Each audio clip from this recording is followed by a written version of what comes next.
Hello नमस्कार दोस्तों, स्वागत है आपका हमारे यूट्यूब चैनल पर। आज के इस वीडियो में हम लोग जीके के टॉप 50 क्वेश्चन करेंगे जो आपके किसी भी एग्ज़ाम के लिए इंपॉर्टेंट है।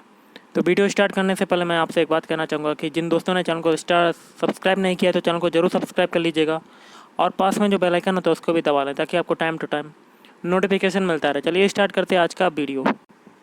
पहला क्वेश्चन बनता है आज के सेशन में, निम्नलिखित में से कौन भारतीय राष्ट्रीय कांग्रेस के स्थापना अधिवेशन में उपस्थित नहीं था? ऑप्शन डी, सुरेंद्र नाथ बनर्जी। अगला क्वेश्चन बनता है, लाल बाल और पाल में कौन सा व्यक्ति भारतीय राष्ट्रीय कांग्रेस का अध्यक्ष हुआ? Option A, Lala Lajpat Rai.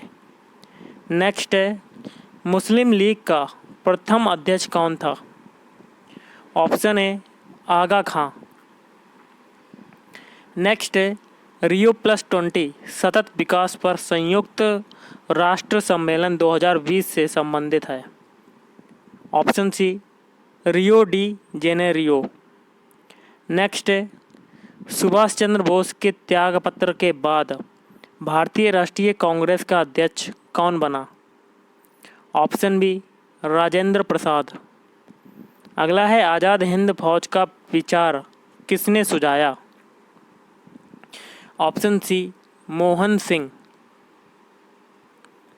Next है, निम्न देशी राज्यों में से कौन यथावत स्टैंड स्टिल जिसको कहते हैं समझौते का पक्षधर था? ऑप्शन डी, जम्मू और कश्मीर। अगला है, ऋतु प्रवास किया करते हैं? Option A, Bhutia. अगला है, वेम्बनाड झील किस राज्य में है? तो ऑप्शन बी, केरल। नेक्स्ट है, बरमूडा त्रिभुज किस महासागर में अवस्थित है? तो ये हो जाएगा ऑप्शन ए, उत्तरी अटलांटिक। नेक्स्ट है, डायमंड हार्बर तथा साल्ट लेक सिटी कहाँ अवस्थित है? Option D, Calcutta. नेक्स्ट है, उत्तरी गोलार्ध में कर्क संक्रांति के समय 12 घंटे का दिन कब होगा? ऑप्शन सी, विषुवत रेखा पर। नेक्स्ट है, भारत द्वारा अंतर्राष्ट्रीय सौर गठबंधन के निर्माण की पहल किस जलवायु परिवर्तन सम्मेलन के दौरान की गई? ऑप्शन बी, पेरिस सम्मेलन। अगला है, पृथ्वी के निकटतम दूरी पर कौन सा ग्रह है? ऑप्शन सी, शुक्र ग्रह। नेक्स्ट है, मानव शरीर में विटामिन ए किसमें संचित रहता है? ऑप्शन ए, यकृत में। अगला है, संसार का सर्वाधिक आर्द्रतम स्थान कौन सा है? ऑप्शन बी, मानेसराम। अगला है, धब्बा रहित स्टील बनाने में लोहे के साथ किस धातु को मिलाया जाता है? Option B, chromium. अगला है, कृषि के लिए संस्थानात्मक ऋण के संदर्भ में क्या सत्य नहीं है? मतलब आपको गलत वाला बताना है और कूट द्वारा बताना है। ओके, तो इसका आंसर हो जाएगा ऑप्शन सी, दूसरा, तीसरा, चौथा। ओके, तो दूसरा गलत है और तीसरा भी गलत है, चौथा भी गलत है, लेकिन जो पहला है वो सही हो जाएगा। अगला है, निम्नलिखित में से कौन सा सुमेलित नहीं है? इसमें भी आपको गलत वाला बताना है। ऑप्शन सी, टैकियोमीटर दाबांतर, ये गलत हो जाएगा और बाकी के जो 3 है सही हो जाएंगे। एनीमोमीटर वायु की चाल, अमीटर विद्युत की धारा और पायरोमीटर उच्च ताप। नेक्स्ट है, पार्सेक किसकी इकाई है? तो पार्सेक जो इकाई होती है, ऑप्शन ए, दूरी की इकाई होती है। अगला है, निम्नलिखित में से भारत का राष्ट्रपति किसकी नियुक्ति नहीं करता है? ऑप्शन बी, उपराष्ट्रपति। नेक्स्ट है हमारा, सहकारी विपणन तंत्र के अंतर्गत निम्नलिखित का ग्राम स्तर से राष्ट्र स्तर तक का सही क्रम क्या है? कूट द्वारा आपको बताना है। तो ऑप्शन बी पहले हो जाएगा, दूसरा प्राथमिक विपणन समितियां, फिर चौथा केंद्रीय विपणन समितियां, फिर हो जाएगा तीसरा शीर्ष समितियां, फिर पहला राष्ट्रीय कृषि सहकारी विपणन संघ। अगला है ट्रांसक्रिप्टोम किससे निर्दिष्ट करता है?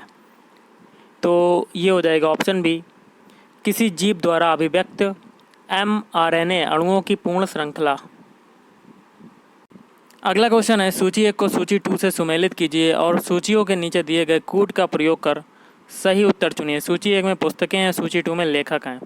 ओके, और आपको कूट द्वारा बताना है। इसका आंसर आपका हो जाएगा ऑप्शन बी।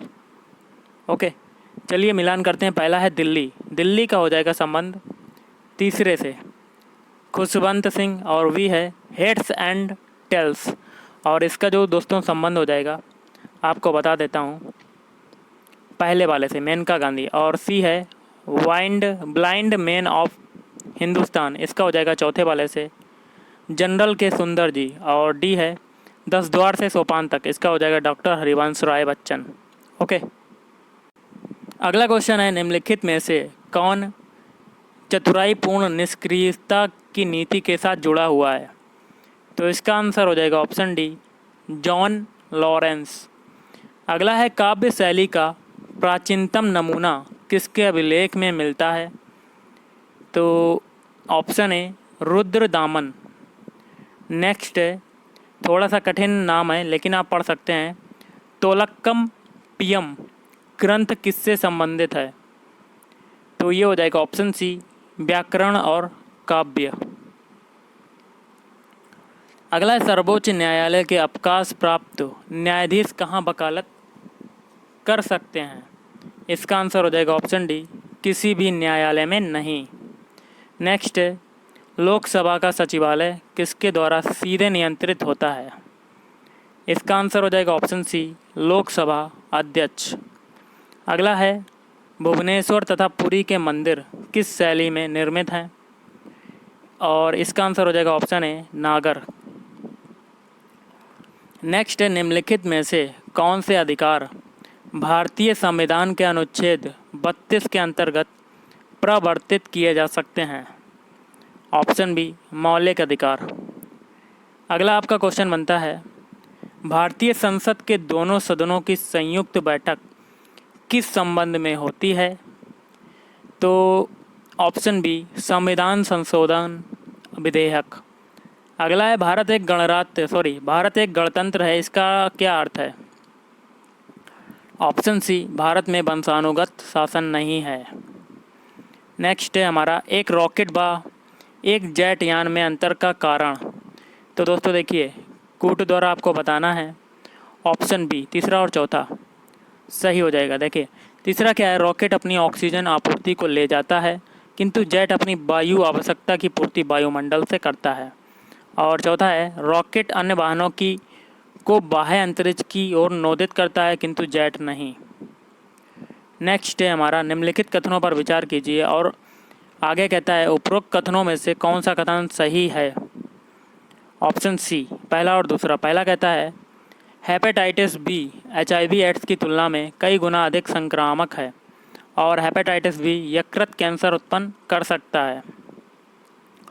अगला है, कौन सी बीमारी मच्छर के काटने से नहीं होती है? तो इसका आंसर हो जाएगा आपका ऑप्शन ए, प्लेग। नेक्स्ट है, निम्नलिखित में से किसका संकलन ऋग्वेद पर आधारित है? Option B, Samaveda. अगला है, वासुदेव कृष्ण की पूजा सर्वप्रथम किसने प्रारंभ की? Option A, Bhagwat. अगला है, सूची 1 को सूची 2 से सुमेलित कीजिए तथा सूचियों के नीचे दिए गए कूट का प्रयोग करते हुए सही उत्तर का चयन कीजिए। सूची 1 में व्यक्ति है, सूची 2 में जिससे संबंधित है। ओके, तो इसका आंसर आपका हो जाएगा ऑप्शन बी, कूट द्वारा बताना है और सीधे सीधे हम लोग मिलान कर लेते हैं। ओके, तो गाइस ये 39 क्वेश्चन है, थोड़ा सा ऊपर करके आपको मिलान करके बताते हैं। तो 39 का आपका हो जाएगा बी वाला था ऑप्शन। तो देखिए, पहला है AS स्वामीनाथन, इसका संबंध हो जाएगा तीसरे वाले से, हरित क्रांति। फिर है LK झा, इसका हो जाएगा 5वें से, कराधान। फिर है CT कुरियन, इसका हो जाएगा दूसरे से, दुग्ध उत्पादन। फिर है मोरा रजी देसाई, इसका हो जाएगा पहले से, बैंकों पर सामाजिक नियंत्रण। अगला है नीली क्रांति किसके उत्पादन से संबंधित है? तो इसका आंसर आपका क्या हो जाएगा? ऑप्शन डी, मृत्स्य। अगला है दांडी यात्रा इनमें से किसके विरुद्ध किया गया सत्याग्रह था? ऑप्शन बी, नमक कर। अगला है केंद्रीय सरकार के संदर्भ में निम्नलिखित कथनों पर विचार कीजिए और नीचे कहता है उपरोक्त कथनों में से कौन सा सही है? इसका आंसर हो जाएगा ऑप्शन डी, ना तो एक और ना ही दो।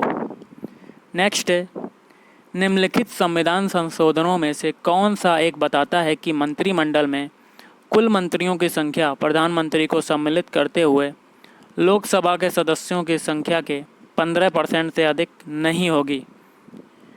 तो ऑप्शन बी, 91। नेक्स्ट है सिकंदर भारत में बढ़ते हुए किस नदी तक पहुंचा था? ऑप्शन सी, ब्यास नदी। नेक्स्ट है कर्क रेखा और मकर रेखा के बीच कौन सा कटिबंध होगा? तो ऑप्शन बी, उष्ण कटिबंध। नेक्स्ट है श्रीरंगपट्टम की संधि टीपू सुल्तान और किसके बीच में हुई थी? Option B, Cornwallis. अगला क्वेश्चन है सूची 1 को सूची 2 से सुमेलित करना है और सूचियों के नीचे दिए गए कोड का प्रयोग करते हुए सही उत्तर का चयन करता है। सूची 1 में देश है, सूची 2 में राजधानी है और आपको कूट द्वारा बताना है। ऑप्शन सी, पहला है बेलारूस, तो बेलारूस का हो जाएगा चौथे से मिन्स्क। फिर है कंबोडिया, कंबोडिया का हो जाएगा दूसरे से नाम पेन है। फिर है क्रोएशिया, इसका हो जाएगा पहले से जगरेब। फिर है नामीबिया, इसका हो जाएगा दूसरे से विंडहोक। अगला क्वेश्चन आपका बनता है निम्नलिखित कथनों पर विचार करना है और कहता है उपरोक्त कथनों में से कौन सा सही है? तो इसका आंसर हो जाएगा ऑप्शन बी, केवल 2। दूसरा क्या कहता है कैड के सदस्य न्यायिक और प्रशासनिक दोनों क्षेत्रों से लिए जाते हैं। अगला है सतत विकास का उद्देश्य है, तो सतत विकास का उद्देश्य क्या है? ऑप्शन डी, उपरोक्त सभी। मतलब पहला कहता है गरीबी निवारण सतत आजीविका एवं पर्यावरण अनुकूलता, और दूसरा है नवीकरणीय संसाधनों पर निर्भरता एवं संसाधन संरक्षण, और सी है ऊर्जा दक्षता एवं उत्पादन अवसरों का विकास। अगला है कथन है कारण है और नीचे क्या कहता है आपको कूट द्वारा बताना है कि कौन से कथन और कारण सही हैं। तो इसका आंसर हो जाएगा ऑप्शन ए और आर दोनों सही हैं और आर जो है ए का स्पष्टीकरण करता है। कथन है यदि रेफ्रिजरेटर के फ्रीजर पर बर्फ़ की मोटी परत जमी हो तो रेफ्रिजरेटर में शीतलन ठीक नहीं हो पाता। तो कारण कहता है जो बर्फ़ होती है ऊष्मा का कुछ अलग होती है। तो गाइस आज के इस वीडियो में इतना ही। अगर आपको वीडियो पसंद है वीडियो को लाइक करें, शेयर करें। Thank you.